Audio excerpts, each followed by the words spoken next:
Good morning everyone and welcome to all of you.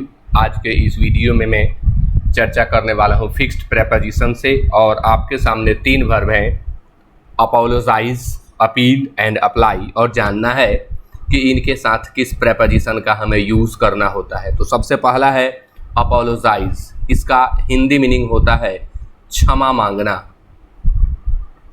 Apologise means क्षमा मांगना। दूसरा verb है अपील। ऐसे तो हिंदी में अपील करना भी कहते हैं, अपील करना, हिंदी उर्दू में अपील करना यूज़ होता है। ऐसे हम इसे निवेदन करना भी कह सकते हैं, निवेदन करना। और तीसरा वर्ब है अप्लाई, आवेदन करना। इन तीनों से हमेशा प्रश्न आते हैं। एक बात मैं आपको बोलूँगा, अगर आपको वीडियो अच्छा लगे तो लाइक ज़रूर करेंगे और शेयर ज़रूर करें ताकि अधिकाधिक लोगों तक यह पहुंच सके। अब यहाँ मैं एक ट्रिक बता रहा हूँ आपको। इनके साथ प्रेपोजिशन यूज़ होता है और आपको क्या ध्यान रखना होगा, हिंदी मीनिंग से आप समझ सकते हैं। अगर हिंदी में से या को आ रहा है, हिंदी में से या को आ रहा है तो आपको प्रेपोजिशन टू यूज़ करना है, और यदि हिंदी में के लिए आ रहा है तो आपको प्रेपोजिशन इनके साथ फॉर यूज़ करना है। ये दोनों ट्रिक ध्यान में रखें। से या को के लिए टू का प्रयोग करें, के लिए फॉर का, यानी अकॉर्डिंग टू मीनिंग, जैसा मीनिंग होता है बिल्कुल वैसा। आइए एग्जाम्पल के माध्यम से स्पष्ट करते हैं इसे। और वही मैंने यहाँ थोड़ा स्पष्ट ट्रिक के अलावे मैंने यहाँ लिख दिया है कि अपोलोजाइज टू अ पर्सन, यानी जब पर्सन की चर्चा होगी तो अपोलोजाइज के बाद टू का प्रयोग करेंगे, और किसी चीज़ के लिए क्षमा याचना कर रहे हैं तो वहाँ फॉर। फिर यहाँ पर अपील टू अ पर्सन, यानी पर्सन की चर्चा हो रही है तो टू, और किस चीज़ के लिए अपील किए हैं फिर के लिए। सेम सेंस मैंने आपको बता दिया। से को इन तीनों का अर्थ हो जाएगा से या को, और इसका तो अर्थ स्पष्ट है, फॉर का प्रधान मीनिंग ही होता है के लिए। तो ट्रिक के द्वारा इजीली आप फील कर लेंगे। आइए एग्जांपल देखते हैं। I apologized dash the teacher dash my mistake.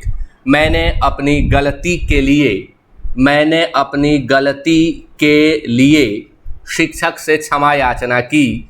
तो शिक्षक से तो हमने टू का प्रयोग किया, और गलती के लिए तो फॉर। कितना आसान है, से और को के लिए टू का प्रयोग करें और के लिए फॉर का। दूसरा जो मैंने इसके जस्ट पहले बताया कि ह्यूमन बीइंग हो, मनुष्य हो तो आप टू का प्रयोग करें, और अन्य हो तो आप फॉर का प्रयोग करें। तो सी appealed dash the chief justice dash acquittal. Acquittal Urdu का एक शब्द है, इसे रिहाई कहते हैं।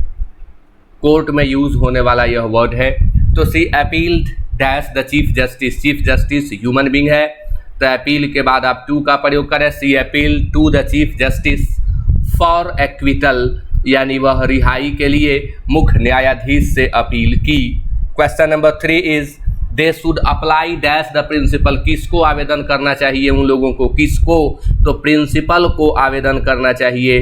तो apply, they should apply to the principal. किस लिए? तो फ्री स्टूडेंटशिप के लिए। तो यहाँ फॉर का प्रयोग होगा। एकदम इजी है। I have applied dash 10 days leave. कुछ अलग मैंने यहाँ किया। आई हैव अप्लाइड, मैंने आवेदन किया है 10 दिनों की छुट्टी के लिए, 10 days लीव। यहाँ भी एक रूल आ रहा है, प्लुरल नाउन के साथ केवल अपॉस्ट्रोफी का प्रयोग करें। दूसरा रूल यहाँ आ रहा है कि फ्रीशिप कभी न लिखें, हमेशा फ्री स्टूडेंटशिप लिखें। ये ध्यान रखने की चीज़ है।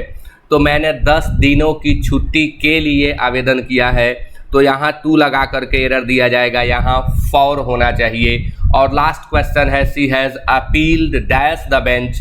बेंच मीन्स होता है खंडपीठ। खंडपीठ यानी ये ग्रुप ऑफ जजेस, तो ये पर्सन्स हैं, ह्यूमन बींग्स हैं, इसलिए टू का प्रयोग होगा। C has appealed to the bench. किस लिए? तो टू रिव्यू हर केस। अब यहाँ टू का प्रयोग होगा क्योंकि कल के सेशन में, कल के जो प्रेपोजिशन पर मैंने वीडियो बनाया है उसमें बताया कि जब वर्ब वन आए तो आप प्रायः टू का प्रयोग करें। प्रायः इक्के दुक्के केस में हमें वर्ब को भी बदलना पड़ता है, लेकिन प्रायः आप वर्ब 1 का ही यूज़ करेंगे जब ऐसी स्थिति आपको मिलती है। तो ये आज के सेशन में आपने सीखा apologise to, for, appeal to, for और अप्लाइड टू और फॉर। इसी के साथ यह सेशन समाप्त होता है। Thank you very much to all of you.